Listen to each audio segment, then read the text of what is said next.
বুঝছেন, কবুতরটি উড়ে, এটাই আমার ভাল লাগে। না ভাই, ওরা যেমন ব্যবহার করছে ভাবছি তো আপনি শিখাই দিছেন। আরে ভাই আমি শিখিয়ে দিমু কি লেখা, লাখ লাখ টাকা খরচ করছি এই কবুতরের পিছনে, ওই এক টাকাও কামাইতে পারছি রে? না। না কামাইতে পারছি? না। হ্যাঁ, যদি কবুতর ধরারই নিয়ত থাকতো, লাভ করারই নিয়ত থাকতো, লাখ লাখ টাকা খরচ করতাম।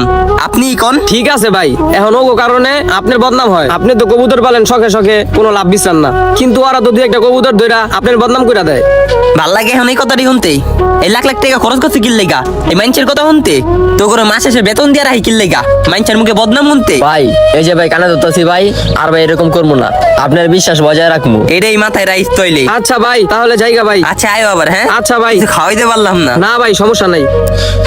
কয় না পাপে ছাড়ে না বাপেরে, কিছু মানুষের কর্মকাণ্ডের জন্য আরেকজনের পস্তাইতে হয়। অনেকে হাজার হাজার লাখ লাখ টাকা কবুতরের পিছনে ঢালে শখ পূরণ করতে, কিন্তু দিন শেষে বদনামের ভাগিদার হইতে হয়।